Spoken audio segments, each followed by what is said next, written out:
We are on DAF Mem Aleph Amud Aleph on the 7th line, where that little period is, where the word lepar. Now, the key that you sort of need to have in your pocket in order to understand this Gemara. This Gemara, of course, is covering the exegesis of where we know the halacha of our Mishnah. The halacha of our Mishnah states that although by the outer altar, which is where most karbanos go, but by the outer altar, just one placement of dam on any one of the sides of the altar achieves atonement. Now, what are the ramifications of that? If I have a disqualifying thought after the first placement of blood, it's irrelevant. The korban has been consummated. It's done, right? The contrast to that is the korbanos that are where the blood is placed on the inner altar. Some of those korbanos include the special bull of the Kohen Gadol on Yom Kippur, the special bull sin offering of the Kohen Gadol when he makes an error, when a community makes an error in judgment and the Sanhedrin has to bring a korban. In those cases, the blood is sprinkled on the inner altar. And so the Mishnah had told us that what? That the korban's kapara is not affected. There's no consummation of the atonement of the korban until all placements on all four corners are placed. So therefore, if a person has a disqualifying thought anywhere along that process, he's made the korban pasul. Okay? Now, we're in the middle of the exegetics. In other words, where do I learn this out from the psukim? The Gemara had pointed out that in Leviticus chapter 4, there are two consecutive paragraphs. One first talking about the sin offering of the Kohen Gadol, and the second one talking about the sin offering of a community. Both of them deal with this placement of blood on the inner altar. And the Gemara had said previously that there is a gezerah shava from the word par, or extraneous verbiage, in the case of the par helam davar, the communal sin offering, that connects it to the par of Yom Kippur. And basically, we're connecting all of those karbanos where the blood is placed on the inner altar to tell us that just like by the par helam davar, all of the placement is necessary in order to achieve kapara, so too by all of the other karbanos, including the par of Yom Kippur, where the blood is placed on the inner altar, you do not complete the process until you've placed all the blood on the mizbeach. There's one more little piece that you need to be aware of, and that is the statement of Rav Papa in yesterday's Gemara. Rav Papa had made a statement that there is a pasuk that we're going to be focusing on for a few minutes today. The pasuk is by the Par Helam Davar in Exodus chapter 4, verse 20.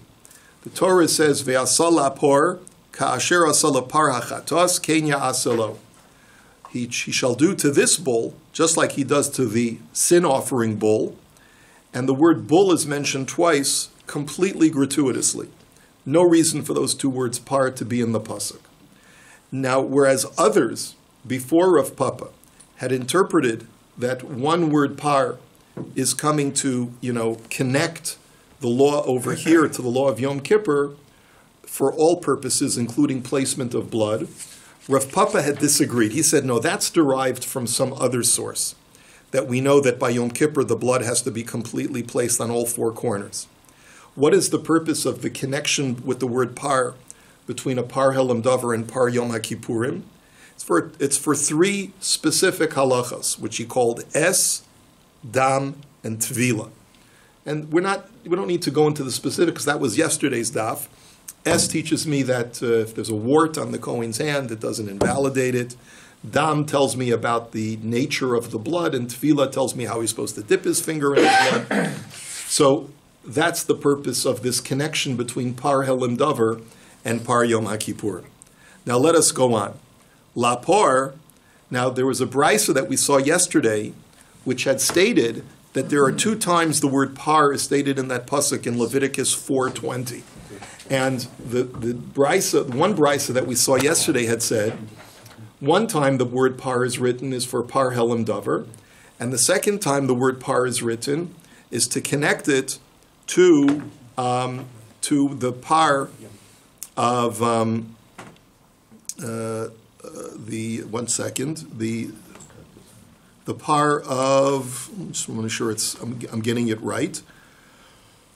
No, la par, la rabos par. Zeh par Kohen Mashiach, to the par of the Kohen Mashiach, of the Kohen Gadol.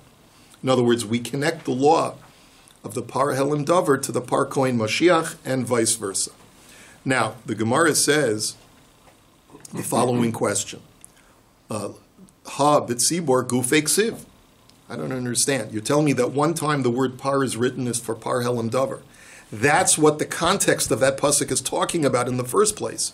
Why do you need an extra word par to tell you that we're talking about something that we're talking about? That's the question.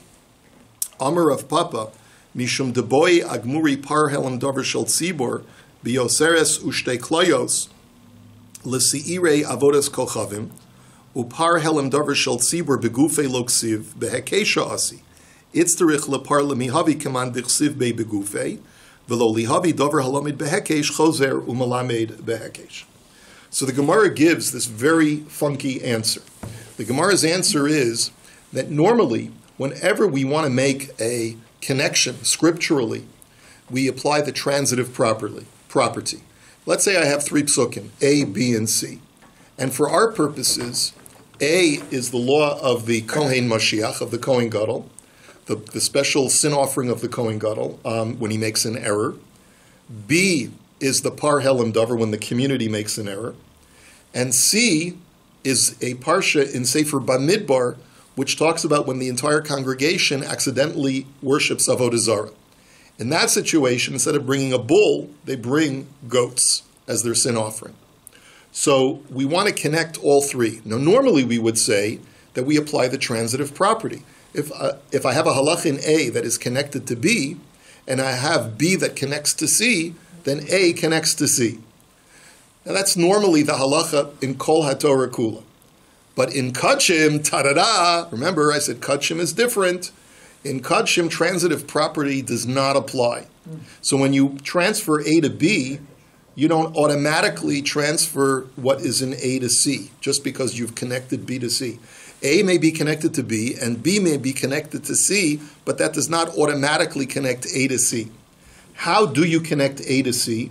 You have to add an extra word in B in order to demonstrate that it's as if everything that was written in A is explicit in B, and then you can transfer everything in A from B and then to C. And that's what the extra word par is. Now, what is the halacha that we're learning from A, which is the Kohen Gadol's accidental sacrifice? That is that the Kohen Gadol has a special requirement when he brings his korban chatas, that as part of the innards that he places on the mizbeach, he has to include the two kidneys and the lobe of the liver, which is some fatty lobe that's on the liver. That's not always required, but in the case of the Kohen Gadol's mistaken, korban chatas, he has to put that on.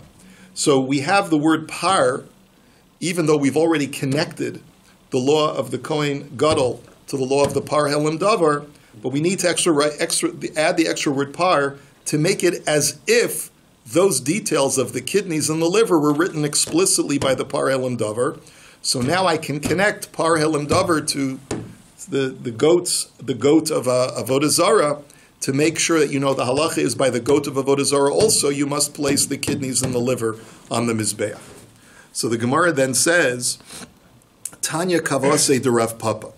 We now have a brisa to support Rav Papa that remember Rav Papa had said that we only connect the law of Yom Kippur to the law of par helam davar for those three things and not more.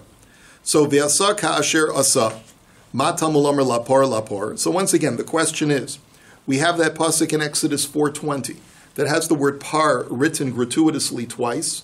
What do you need those two words? Shenamar v'heim heviu es karbanam isha lashem v'goymer. So the answer is that if we look at a pasuk in Sefer Bamidbar, it says by the accidental offering for Avodah Zarah by the community, it says, V'heim heviu es korbanam ishel Hashem. they have brought their burnt carbon to Hashem, v'chatasam lifnei Hashem al shegigasam, and their sin offering before Hashem for their accidental act.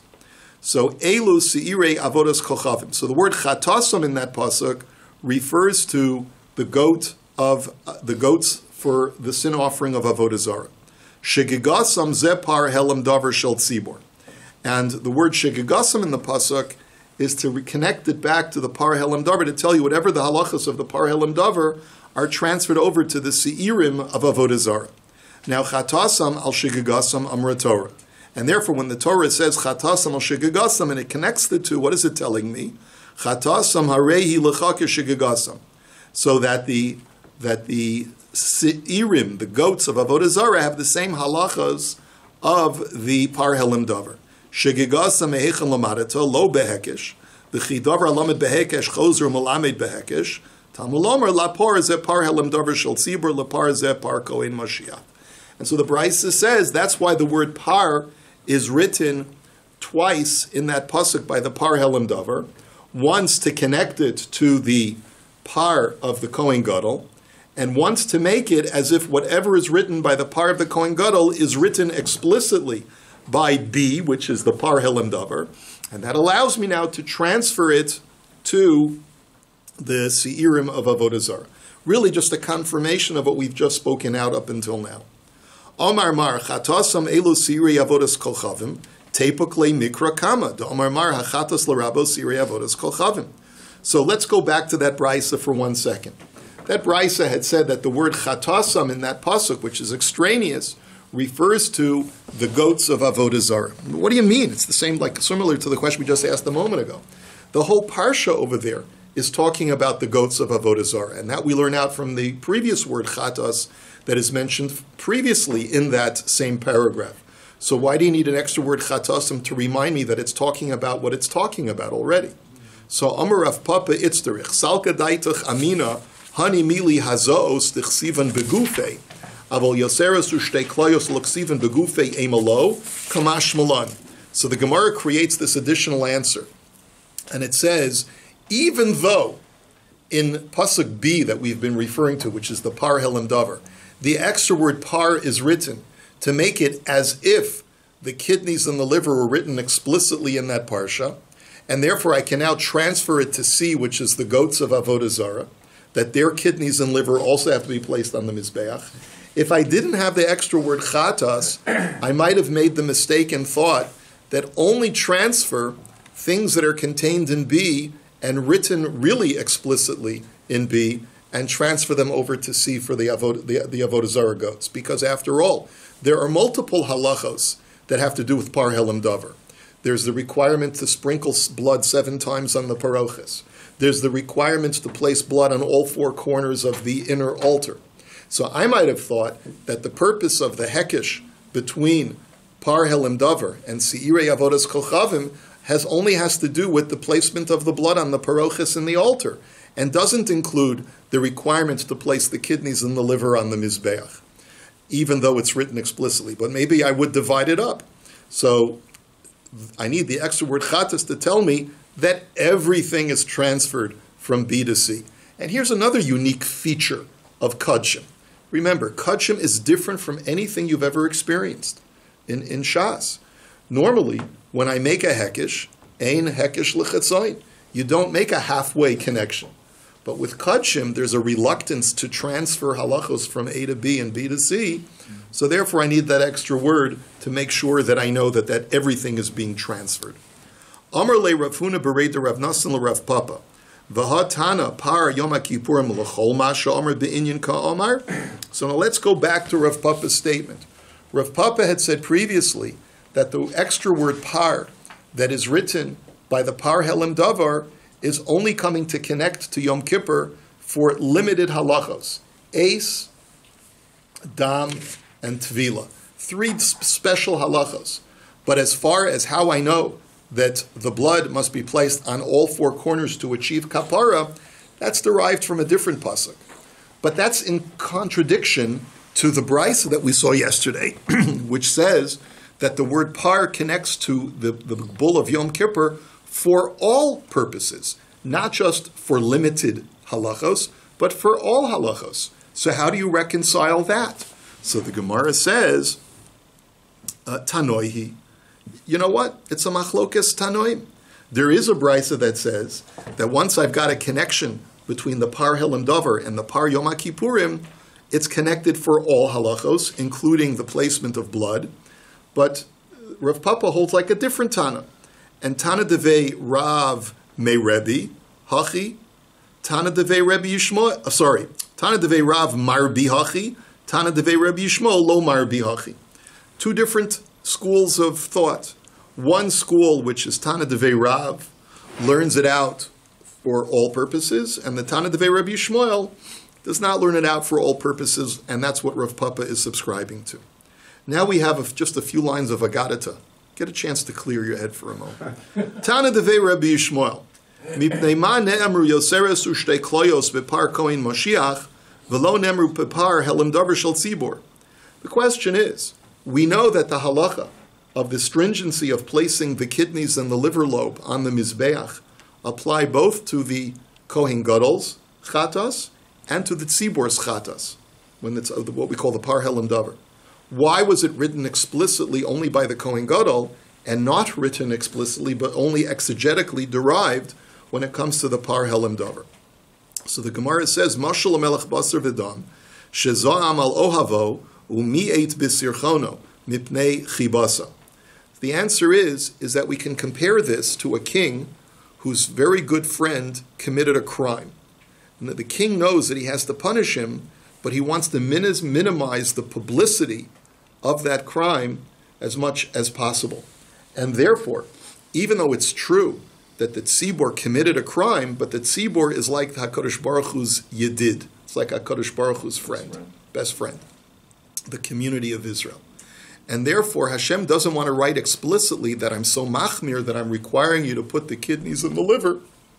I'll only write that by the Kohen Gadol, but for my best friend, the community of Israel, I won't write it explicitly. Okay, next.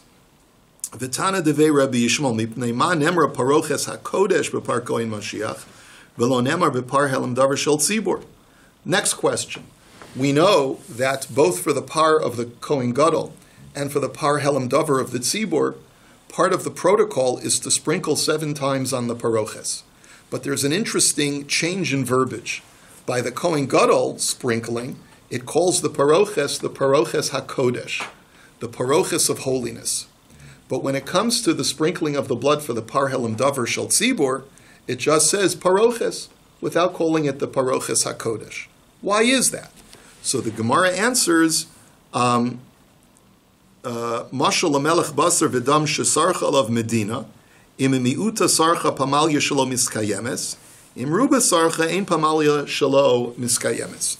The answer is using again a different parable, and the parable here is to a king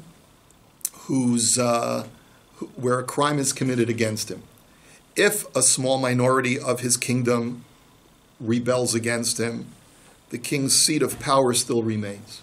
But if the majority of the kingdom rebels against him, then it's almost as if they've uprooted his power. They've dethroned him, right, in a sense. And therefore, when it's only the Kohen Gadol who commits a sin, the sanctity of the temple remains. Everything is still called Paroches HaKodesh.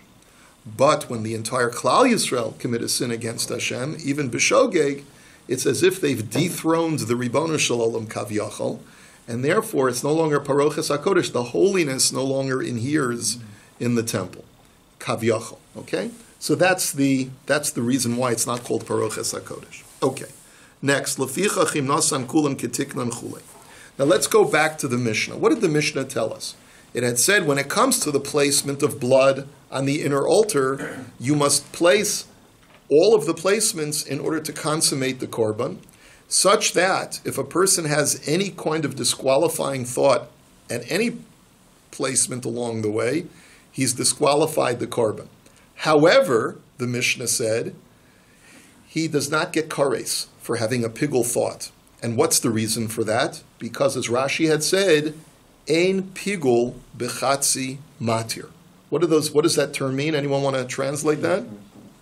ein pigul b'chatzi matir, that in order to be liable for kares, you have to have a machshava of pigul during the entire kapara process. If there are multiple steps in the kapara process, and you only have a pigul machshava in one of those steps, so then you have disqualified the korban, but you don't get kares. Okay?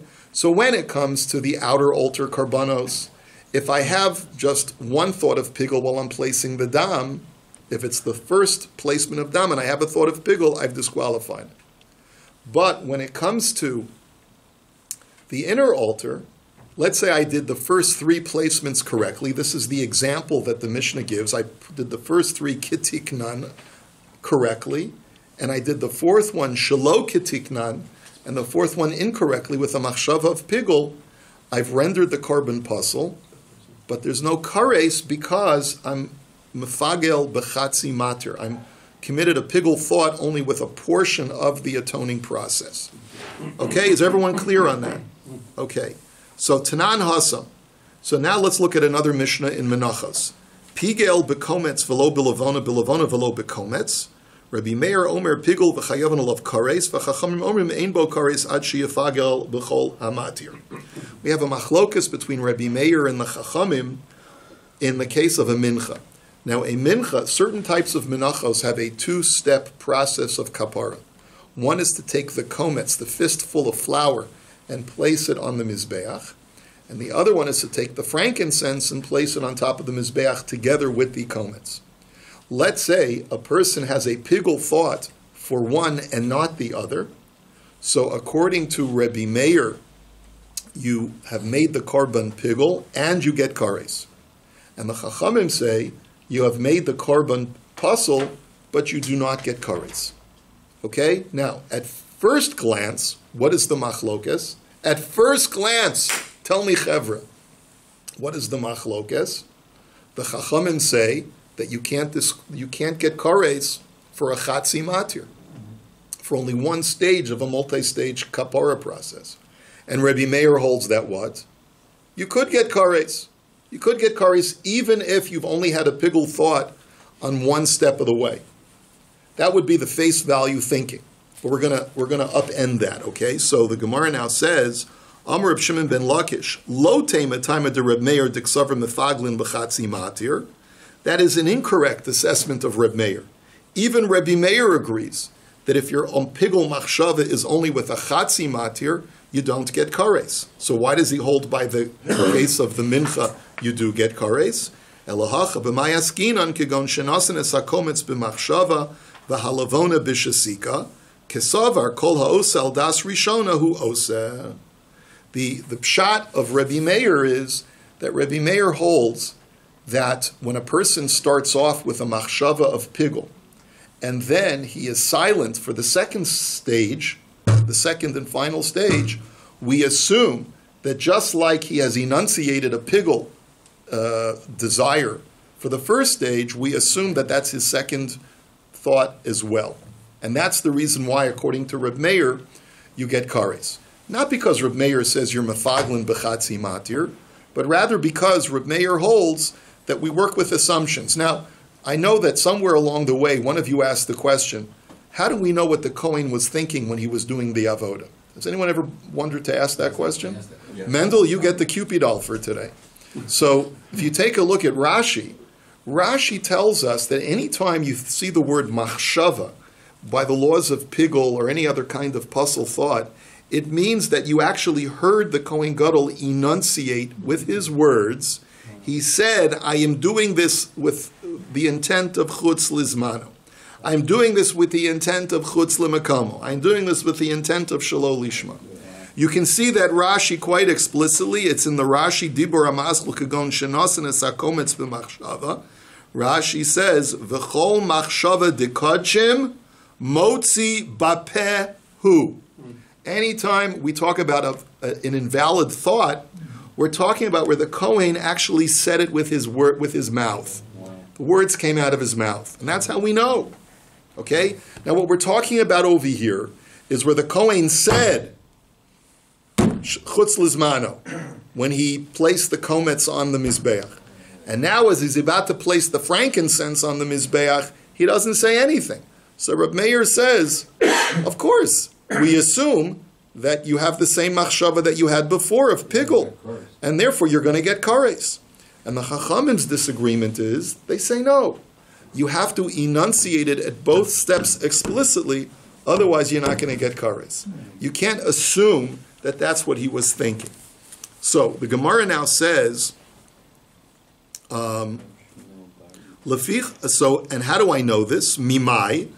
Now, how can I sort of demonstrate that this is the machlokes? Midiketani lefichach im nasim kulan ketiknan ve'echa shelo ketikna pasul ve'in bo kares. I'm going to try and demonstrate this from our Mishnah itself, and I'm going to try and show you, at least this is the argument that this Amora that Reish Lakish is making. I'm going to try and demonstrate for you from our own Mishnah that our Mishnah goes like Rabbi Meir and not like the Chachamim. Because it said that if you did the first three placements on the inner altar ketiknan, the correct way, and then you did the fourth one in the incorrect way, what did we say? Pasul ve'ein bo kares. Now why did we choose it in that order? Ha'echa shelo ketiknan v'kulan ketiknan pigul. It sounds like if you did the first placement incorrectly, meaning pigul, and then you did the following three placements correctly, then the halacha would be that you do get kares. Because why did the Mishnah choose it in specifically the first order, which is you did the first three correctly and the last one incorrectly? Tell me even the bigger chiddush, that even if you did the first one incorrectly and the last three correctly, you still would not get kares. No, it's mashma that if you did the first one with a pigul machshava and the last three correctly, like presumably bishtika without saying anything, then you would get kares. So money. So who does this go according to? This can't be going like the Chachamim, because they say that on a multi-stage matir, a multi-stage kapara, you can't get kares if you just have one machshava on one of the steps. So Ella Rebbe Meir. So it must be Rebbe Meir. V'i time of the Rebbe Meir mishum de mefaglin b'chatzi matir hu afilu kidikatani nami. And so it must be Rebbe Meir. And if Rebbe Meir's reasoning is that he holds that even with a one stage of a multi-stage process, if you have a machshav of pigul, you get kares, then what difference should it make the order? As long as you had it in one step of the way, you had a pigul machshav, you should get kares. So lav mishum dikasavar kola osa al das rishona hu osa. So it must be that our Mishnah goes like Rav Meir and is of the opinion as follows. If your first machshava that you enunciated was pigul, then we assume that the next three steps that you said that you did quietly without saying anything are also with a machshav of pigul, and that's why you get kares. But if the first three were done silently, and only the last one was done with a machshava that you stated of pigul, so then we don't assume that the first three were with pigul, only the last one was with pigul, and therefore you don't get kares because ein mefaglin b'chatzi matir. So Amar Rabbi Shmuel bar Yitzchak la'olam rabbanani. So Rabbi Shmuel bar Yitzchak says, that's not necessarily a raya. I mean, I may agree with your assessment, Reish Lakish, but I could learn the Mishnah differently. Maybe the Mishnah goes according to the Chachamim. But why did it specifically list it this way? So, umay ketiknan lepigul. See, he has this very strange, very bizarre way of explaining what the word ketiknan means. He says ketiknan means that you did everything correct in order to make this pigul. In other words, well, what he's saying is, what does it mean you did it correctly, ketiknan? You did it correctly in order to really mess it up badly and make it subject to pigul. So that's what the Mishnah means. Like you committed the perfect crime. So if you just take the word perfect and leave off the word crime, this was the heist was done perfectly, right? So that's what ketiknan means. You did the crime of pigul correctly. But it was only the first step you did correctly, and the last three steps were done incorrectly. So without the machshav of pigul. The Gemara says, but wait a minute. V'hamidikatani lefichach im nasim kulan ketiknan ve'echa shelo ketiknan pasul ve'in bo kares mechlal detikna le'achshirahu das. The Gemara says, that doesn't make any sense. I can understand if you said the word ketiknan means that you did it correctly for pigul, but shelo ketiknan means that you were a good boy and you did everything according to protocol. Then don't call that shelo ketiknan. That doesn't make any sense. Shelo ketiknan means you did it incorrectly. But if you did it correctly, without any crime at all, that should not be called shelo ketiknan. So, Amar Rava, my shelo ketikna, chutz lemekomo. Rav Ashi Amar shelo lishmo. So Rava and Ravashi say no. Shelo kitikna at the Seifa doesn't mean that you did everything correctly. It means that in addition to having the machshava of chutz lizmano, you also had a machshava of either chutz lemakomo or shelo lishma. Because in that situation, it hasn't been a pure machshava of pigul. It was a machshava of pigul together with the machshava of chutz lemakomo or shelo lishma, and therefore the entire multi-stage process was not done exclusively for pigul, but it was a mixture of pigul with other invalidating stuff. And that's why you don't get kares. So the point is that I will argue that this Mishnah goes dafka like the Chachamim because I'm changing the definition of the word kitiknan. Kitiknan means that when my first machshava was for the sake of pigul exclusively, and then, or my first three were done for exclusively for the sake of pigul, and the last one was done not just for pigul, but also shalom bimkomo, or shelo lishma, so then I don't get kares, because why? Because it's not pure pigul, it's pigul mixed with other stuff, and therefore you passel the carbon, but you don't get kares. So that's not necessarily at all like Reb Meir. Our Mishnah therefore may not be addressing Reb Meir's halach at all, but wait a minute, says the Gemara. But one second, maybe use that very translation of the words kitiknan and shelo kitiknan to prove that our Mishnah does go like Rebbe Meir. Because even if you say that the word kitiknan means you did everything perfect to make it pigul in the first three steps, and in the fourth step you did it shelo kitiknan, which means you also enunciated chutz lemekomo or shelo lishma, the implication is that if you would have remained silent for the fourth step, then you would get kares. Yeah, isn't that the inference? Well, then we're back to Rebbe Meir, who says that if you started off with pigul and then the next step you were silent, we assume that your silence is a follow-up of the machshav of pigul. So doesn't that support Rebbe Meir? And now we're back to Rebbe Meir. So the Gemara says no. I did the Tana Reisha pigul v'chayav alav kares. Tananomi seifa pasul ve'ein bo kares. And the way Rashi explains is that no, stylistically, really the second part of the Mishnah could have said that if the last step was done silently, you also don't get kares, because like the Rabbanan say, we don't assume that just because you started off with pigul and then you were silent, that your silence is also pigul. No, not at all. Why then didn't the Mishnah make a point of saying that not only if you did it shelo kitiknan, which means that you added chutz lemekomo or shelo lishma, say even a bigger chiddush, even if your last step was done bishtika, silently, then you still don't get kares? The answer is for symmetry.